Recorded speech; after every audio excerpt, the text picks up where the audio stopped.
Good morning, dear students. We'll continue this lesson Silk Road today.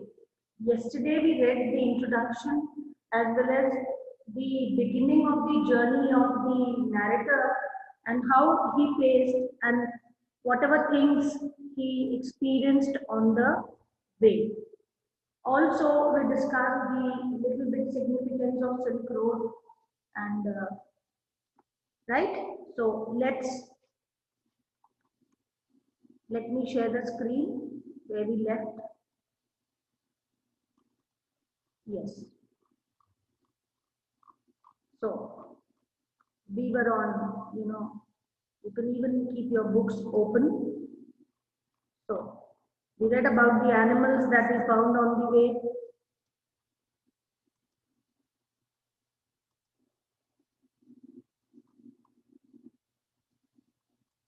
Yes. Now this was the place the turns were becoming more sharper and the ride was quite now not so smooth. Then we left here and he said, the last line of this paragraph where we left, I realized what was going on. Snow, said Daniel, as he too excited the vehicle, letting in a breath of cold air as he did so. Dear students, I hope I am clearly audible to you all. Dear children,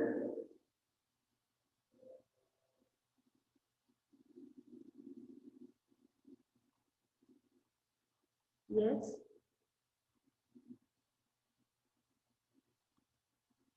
Yes, ma'am. Thank you. I said now please when you respond this way now it becomes very easy for us to continue. Okay.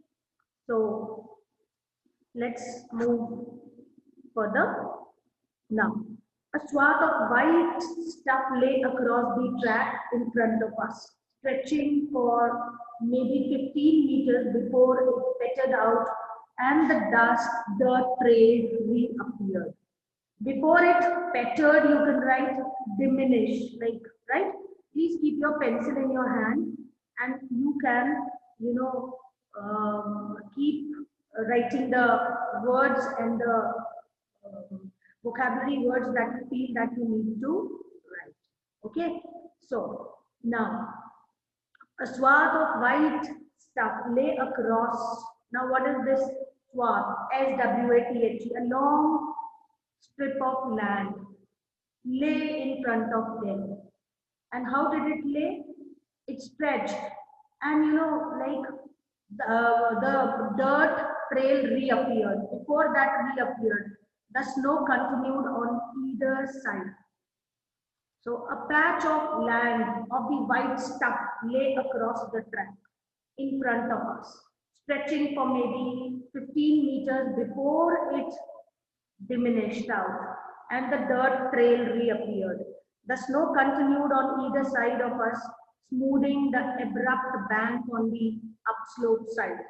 The bank was too steep for our vehicle to scale, so there was no way round the snow patch. I joined Daniel as Setan stepped onto the encrusted snow and began to slither and slide forward, stamping his foot from time to time to ascertain how sturdy it was. Right? How hard it was. I looked at my wristwatch. We were at 5,210 meters above sea level. Now they are at this much height. Right? The snow didn't look too deep to me, but the danger wasn't its depth, Daniel said, so much as its icy top layer. If we slip off, the car could turn over. He suggested there were the chances of, you can say there were the chances of accident. If we slip off, the car would turn over, he suggested. As we saw, Satan grab handfuls of dirt and fling them across the frozen surface. And he was throwing the dirt on it. We both pitched in, and when the snow was spread with soil, Daniel and I stayed out of the vehicle to lighten Satan's load. He backed up and drove towards the dirty snow, eased eased the car on its icy surface and slowly drove its length without apparent difficulty. Now, when you move in such ways or such paths, you have to be very, very precautious. And that precautions, the companion, Daniel, and the driver, Sitan, have been taking and guiding him also. We need local people to guide us. We don't need our driver there. We need the driver which belongs to that place because he knows all these things, what to be done at what time. So, and then we both pitched in and when the snow was spread with the soil, Daniel and I stayed out of the vehicle to lighten his load, and he could drove without apparent difficulty. 10 minutes later, we stopped at another blockage. What was that block? Not good, sir, Sitan announced as he jumped out again to survey the scene. This time he decided to try and drive round the snow. So every time they were encountered by some or the other thing. So this way, the slope was steep and studded with major rocks, but somehow Sitan negotiated them, his four-wheel drive vehicle lurching from one obstacle to the next. So he is describing his obstacles that came on the way, from one struggle to the another, from one obstacle to the other. In so doing, he cut off one of the hairpin bends, regaining the trail further up where the snow had not. Now, hairpin bends, you can underline this phrase also. The bends, the turns were like he has used the adjective hairpin, right? Now you can see that hairpin is, you can see how it is. So that way, you know, it was like hairpin bend. Okay, so regaining the trail further up where the snow had not drifted. Now I checked my watch again as we continued to climb in the bright sunshine. We crept past 5,400 meters and my head began to throb horribly. I took gulps from my water bottle, which is supposed to help a rapid ascent. Now, what is happening? He's feeling uncomfortable at this great height. We finally reached the top of the pass at 5,515 meters. It was marked by a large cairn of rocks, CAIRN, mound of rocks, pile of rocks, festooned with white silk scarves and ragged prayer flags. Now rocks festooned, decorated with white silk. What is this white silk? This is snow, okay? And ragged prayer flags. We all took a turn around the cairn in a clockwise direction as it is the tradition. It was the tradition to do this way, and Sitan checked the tires on his vehicle. He stopped at the petrol tank and partially unscrewed the top, which emitted a loud hiss. Now, we have already discussed that they are on a very bumpier path and a sharper path, and finally they are at the height of 5,515 meters. He stopped at the petrol tank, checking the tires of his vehicle, taking very precautiously the turns and all, and also guiding his customer, clients, or the person who has hired him. So both responsible people are with him. The lower atmosphere pressure was allowing fuel to expand. It sounded dangerous to me, maybe, sir. Sitan laughed, but no smoking. So need not smoke, or do not smoke, an instruction. My headache soon cleared as we careered down the other side of the pass. When we little came down, my headache was gone. It was because of the height. On heights, you take time to adjust. Your body takes time to adjust, right? Less oxygen, moreover, some differ from person to person. So it was 2 o'clock by the time we stopped for the lunch. We ate hot noodles inside a long canvas tent, part of a work camp erected beside a dry salt lake. The plateau is pockmarked with salt flats. What are these salt flats? The salt flats and brackish lakes. Now, dear children, please underline these phrases. The pockmark means disfigured. The plateau was disfigured with salt flats, making of salt by the side, right? and those patches could be seen of salt, and they were not salt flats, but the author has used this, you can say, the adjective. And brackish lakes, vestiges of the Tethys. I'll read for you. The plateau was pockmarked. Pockmarked means with marks, right? And they could see those piles of salt making. And the brackish lakes, vestiges that fade when you move on a road or a trail. The previous thing fades and the new is added. So vestiges of the Tethys Ocean, which broadened Tibet before the great continental collision that lifted skyward. This one was the hive of activity. Now here, people could be seen.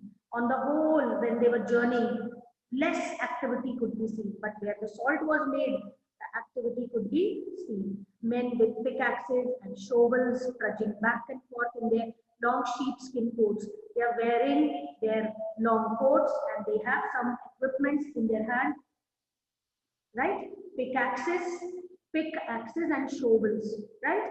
So these are those equipments which they are using for moving those salt, small mounds and spreading them, and long sheepskin coats because there is a lot of cold, and salt encrusted boots. Now the salt is all on their boots and shoes. All wore sunglasses against the glare as a steady stream of blue trucks emerged from the blindingly white lake laden with piles of salt. So they had to protect their eyes also, because it used to make them see all the time that white, and white. So they were confused also.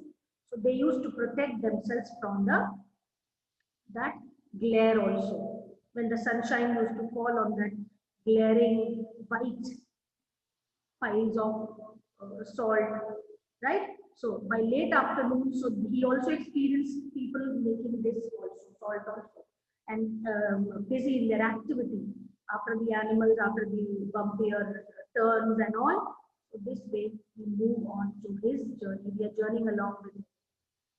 The chapter is little elaborative, but it gives us a lot of interesting facts and things about. By late afternoon, we had reached the small town of Hor, Hor, back on the main east-west highway that followed the old trade route from Lhasa to Kashmir. Right? So trade route it was. Daniel, who was returning to Lhasa, found a ride in a truck, so Satan and I bade him farewell. And now Daniel would return after leaving him there, and he bid him farewell outside a tire repair shop. And both of them, the driver and the narrator, bid him farewell. So this way they moved on. They moved on means they stayed there and their companion went back. And now let us move further.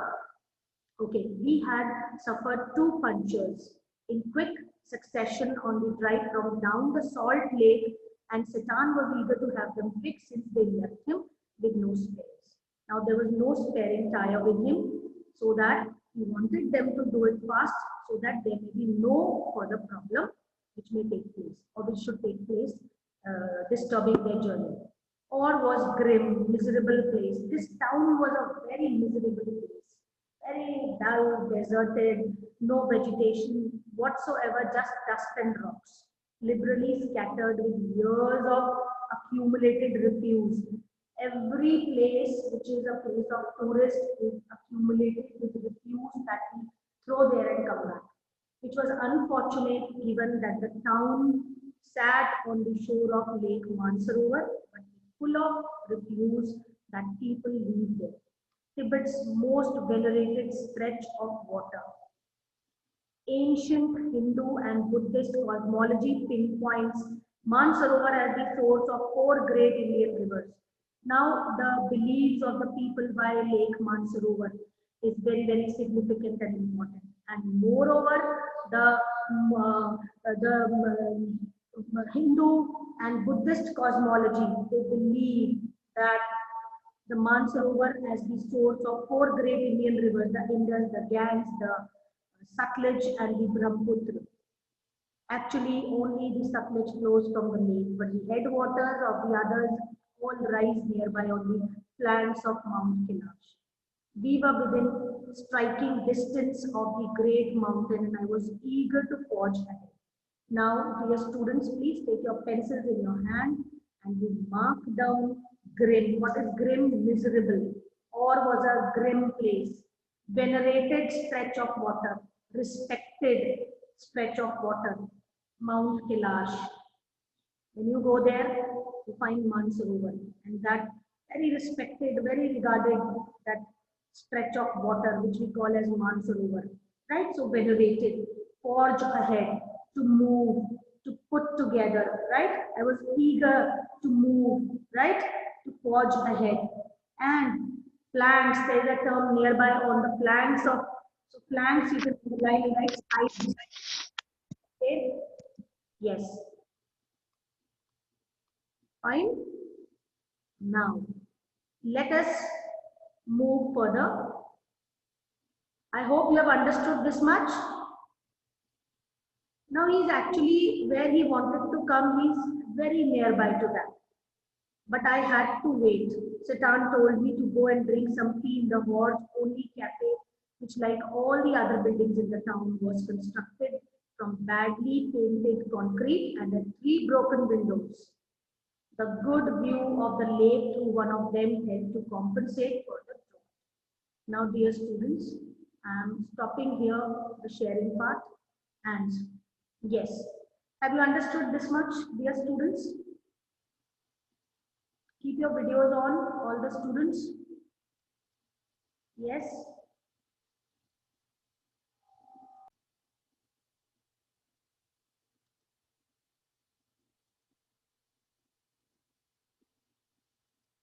Let's continue for another 5 minutes.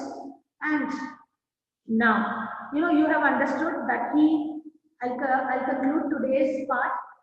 That is, he went on his journey. He began when Lamo gave him the coat to wear, and he moved with Satan and Daniel.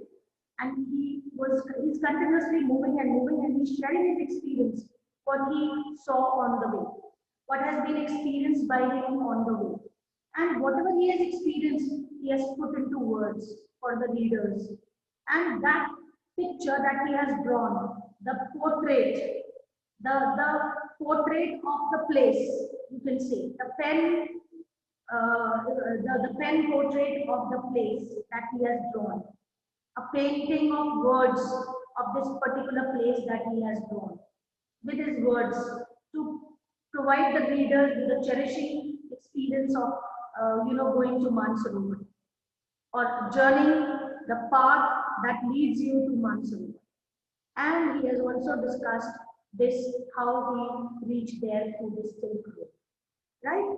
So this way, I'm concluding this today here, and we continue tomorrow with the last part of the lesson. God bless you all, dear children. Thank you.